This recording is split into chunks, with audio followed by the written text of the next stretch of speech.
तो अब major land revenue settlements की जब हम बात करते हैं तो पहला जो रिफॉर्म इंट्रोड्यूस किया गया था इसे जो है इजारदारी सिस्टम कहा गया, ठीक है। और इसके बाद जो है 3 लैंड रेवेन्यू अरेंजमेंट्स जो थे वो इंट्रोड्यूस किए गए थे 18th सेंचुरी के, मिड 18th सेंचुरी के बाद से लेके और 19th सेंचुरी के बीच में। तो इसमें था permanent settlement, Mahalwari settlement and then Ryotwari settlement. अब सबसे पहले इजारदारी वाले को देख लेते हैं। जो पहला गवर्नर जनरल था EEIC का, वारेन हेस्टिंग्स, तो उसको ये एहसास हुआ कि कंपनी के खर्चे को चलाने के लिए लैंड रेवेन्यू से जो इनकम आता है, लैंड रेवेन्यू के कलेक्शन से जो इनकम आता है वो जो है कंपनी के खर्चे को चलाने के लिए एनफ नहीं है। फिर जो भयानक जो अकाल पड़ा बंगाल में, उसने फर्दर रेवेन्यूज को घटा दिया, किसान सभी मर गया, खेती बाड़ी ही खत्म हो गई, तो फिर रेवेन्यू किधर से आएगा।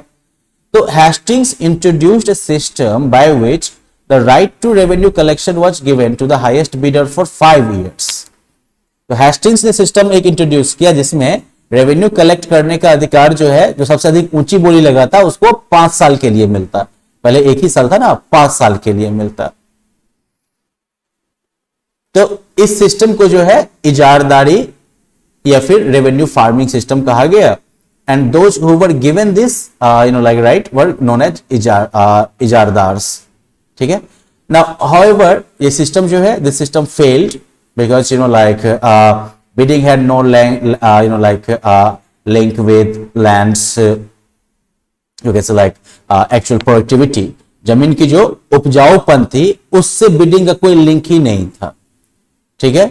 और जो इजारदार्स थे they did not improve the land because because it was auctioned off periodically, क्योंकि टाइम पर बोली लगनी ही थी, तो गारंटी तो नहीं है कि अगले 5 साल के बाद फिर हमारे पास जो है वापस जमीन आएगी। और इसलिए जो है लैंड को इंप्रूव करने का प्रयास जो है वो नहीं किया जाता था, बस ज्यादा से ज्यादा उससे कमाने का प्रयास किया जाता था। भाई कितने आश्चर्य की बात है, इजारदारी का सिस्टम थोड़ा बहुत हमारे पॉलिटिकल सिस्टम से भी मैच कर रहा है। नहीं, 5 साल के लिए जमींदारी मिल जाती है, तो अब देश को इंप्रूव करना है कि पहले खुद को इंप्रूव करना है। खैर चलिए अभी हम लोग इजारदारी के बारे में ही बात करते हैं। तो इजारदार जो थे उनको जो है ज्यादा से ज्यादा रेवेन्यू कलेक्ट करना होता था कंपनी को पे करने के लिए, और इसलिए किसान जो थे वो लगातार एक्सप्लॉइट किए जाते थे। तो इजारदारी सिस्टम के अंदर जो है जबरदस्त जो है कह सकते हो कि एक्सप्लॉइटेशन होता था।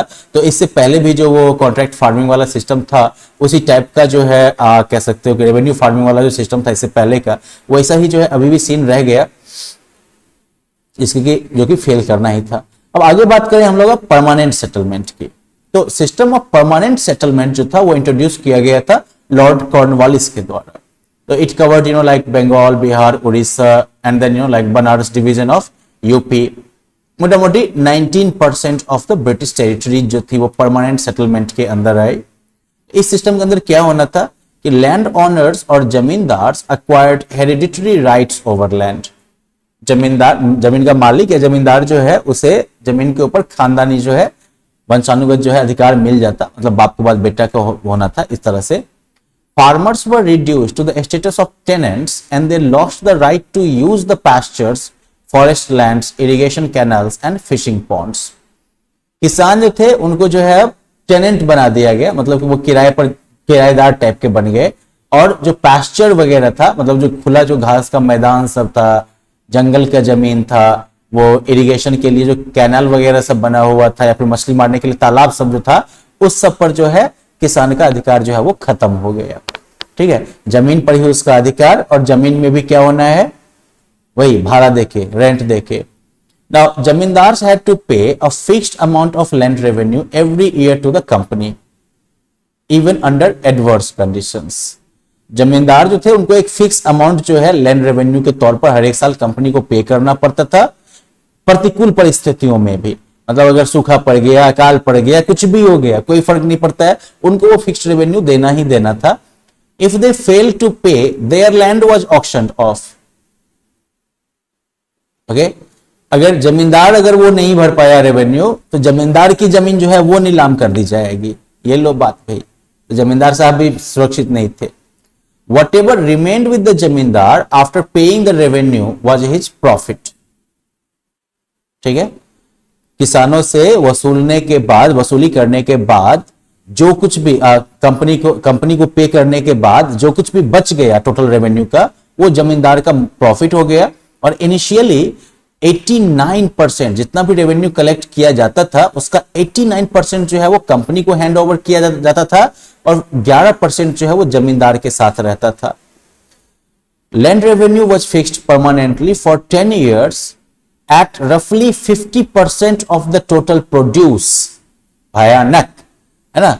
लैंड रेवेन्यू जो है वो परमानेंट रखा गया था, 10 साल के लिए जो है एक बार फिक्स होता था लैंड रेवेन्यू, और मोटा मोटी जो है जितना भी टोटल उपजा होगा उसके 50% के वैल्यू के बराबर जो है लैंड रेवेन्यू था।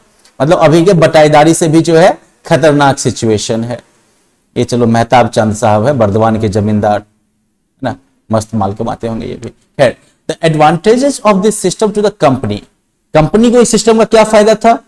The company created a class of zamindars who intermediated between them and the peasantry and acted as a natural ally in the event of any rebellion by the peasants. अब company ने इस तरीके से जमींदारों का एक वर्ग तैयार कर दिया जो कि उनके और किसानों के बीच में जो है कह सकते हो कि बिचौलिए का काम करती थी, इंटरमीडिएरी का काम करती थी। और अगर किसान सब कभी आंदोलन भी करेगा, विद्रोह भी करेगा, तो ये जमींदार जो होंगे वो तो फिर कंपनी का ही साथ देंगे ना। तो एक नेचुरल अलाई भी मिल गया उनको। Under this system the income of the EEIC from land revenue was secured, regular and stable. इस सिस्टम के अंदर EEIC का जो इनकम था लैंड रेवेन्यू से वो बिल्कुल सुरक्षित था, रेगुलर था, स्थिर था। This help the company meet its growing expenses of military expeditions and administration. तो इससे जो है कंपनी को जो मिलिट्री एक्सपेडिशंस वगैरह का बढ़ता हुआ खर्चा था या एडमिनिस्ट्रेशन का खर्चा था, उस सबको कंट्रोल करने में मदद मिली। हाँ, तो अब इस तरीके से जो है क्या होता था कि जमींदार जो थे उनको जो है एक फिक्स पीरियड के लिए मिल गया। जमींदार जो थे उनके पास मोटिवेशन था कि वो जो है एग्रीकल्चरल प्रोडक्शन को बढ़ाएं, है ना, क्योंकि मान लो कि रेट ऑफ रेवेन्यू जो था वो तो फिक्स होता था 10 years का। तो अगर एग्रीकल्चरल आउटपुट अगर बढ़ जाएगा, जैसे मान लो कि यहाँ पर जो है एक कट्ठा में मान लो कि 20 किलो उपजा होता है, तो उस 20 किलो का आधा मान लो 10 किलो, 10 kg का जो भी रेट रहा होगा उस रेट के आधार पर मान लो कि 50 पैसा जो है वो रख दिया गया अभी का रेवेन्यू। अब अगर उपज जो है वो बढ़ के अगर 30 किलो हो गया तो फिर जो है एक्चुअल उसका जो जमींदार जो वसूलेगा वो तो 15 kg के बराबर हो जाएगा, और ऐसे में उपजा जो होगा वो मान लो कि 75 पैसा हो जाएगा। तो 25 पैसा जो है जमींदार का फायदा हो गया ना अगले 10 साल तक के लिए। तो इसलिए जो है जमींदार के पास अब मोटिवेशन था कि वो जो है एग्रीकल्चरल प्रोडक्शन को बढ़ाने का प्रयास करे। तो वो जो है एग्रीकल्चर के इंप्रूवमेंट में थोड़ा सा मेहनत जो है वो करता था, और इससे जो है तो ये थोड़ा एक पॉजिटिव हुआ। अब पेजेंट्स पर इसका क्या असर पड़ा? तो देखिए, जो एक्चुअल जमींदार कल्टीवेटर थे, जो एक्चुअल जो खेती करने वाले थे cultivators, they were left at the mercy of the zamindars. वो जो है जमींदार की दया पर निर्भर थे, who extracted exorbitant rates और imposed illegal taxes। ठीक है, तो किसान जो थे बेचारे वो अब जमींदार की दया माया पर बिल्कुल थे, जो कि इनसे जो है काफी ज्यादा दर पर जो है exorbitant rates मतलब हो गया काफी बहुत ज्यादा रेट पर जो है टैक्स वसूलते थे, एक्सट्रैक्ट करते थे, मतलब ये निचोड़ लेते थे इनसे, या फिर इनके ऊपर जो है गैर कानूनी अलग से टैक्स लगा देते थे। ठीक है, पेजेंट जो थे, द पेजेंट्स हैड टू पे revenue even if there crops failed. किसान जो था उनको रेवेन्यू देना ही पड़ता था अगर फसल खराब भी हो गई तो। Hence they were forced to borrow money from money lenders at high interest rates. और इसलिए जो है मजबूर होके जो है अगर फसल खराब हो गई तो भी जो है उनको लगान तो भरना ही है। तो इसके लिए वो जो है जो साहूकार सब होते थे ब्याज पर पैसा लगाने वाले, उनसे जो है काफी ऊंचे ब्याज की दर पर जो है पैसा कर्जा लेते थे। In case of non-repayment of loans, their land was mortgaged. They had to look for alternate employment or migrate to cities. अगर लोन नहीं पे कर पाते थे तो उनकी जमीन जो है वो बंधक लग जाती थी, ठीक है, मॉर्गेज लग जाती थी, और फिर उनको जो है या तो दूसरा कोई जो है रोजगार ढूंढना पड़ता था या फिर भाग के जो है शहर जाना पड़ता था। Peasants were evicted from the lands they had cultivated for generations. वो किसान जिन्होंने कि कई पीढ़ियों से जमीन पर खेती की थी, उनको उससे जो है हटा दिया जाता था, खाली करवा दिया जाता था, एविक्ट करवा दिया जाता था। एविक्ट मतलब निकाल देना, भगा देना, क्योंकि वो टैक्स नहीं भर पाए होंगे। This created a class of landless pageants, और इससे जो है भूमिहीन किसानों का एक नया वर्ग जो है वो पैदा हो गया। In many places, money lenders replaced the landlords and took no interest in improving agricultural production. कई जगहों पर जो ये साहूकार वगैरह थे, ठीक है, सुदखोर सब, इन्होंने जो है जमींदारों को हटा दिया, जमींदारों की जगह पर ये आ गए खुद, और इन्होंने एग्रीकल्चरल प्रोडक्शन में तो बिल्कुल कोई ध्यान ही नहीं दिया। Many were absentee landlords who leased out their lands to tenants and lived in cities. कई जमींदार जो थे वो एब्सेंटी लैंडलॉर्ड थे, मतलब कि वो अपने एरिया में रहते भी नहीं थे। किसान सबको अपना जमीन पट्टा पर दे दिया खेती करने के लिए कि भैया खेती करो और हमको दे देना केवल पैसा, और खुद शहर में रहते थे। सेटलमेंट जो है उसने जमींदार को जो है ज्यादा फायदा पहुंचाया कंपनी की तुलना में, because the land revenue collected from the peasants went up as the areas under the cultivation increased.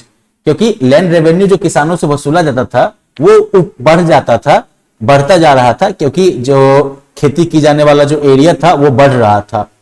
However, the amount they had to pay to the company continued to be the same. लेकिन company को जो वो पैसा देते थे वो तो बराबर ही रह गया। By early 19th century, many officials of the company were convinced that the system of revenue had to be changed.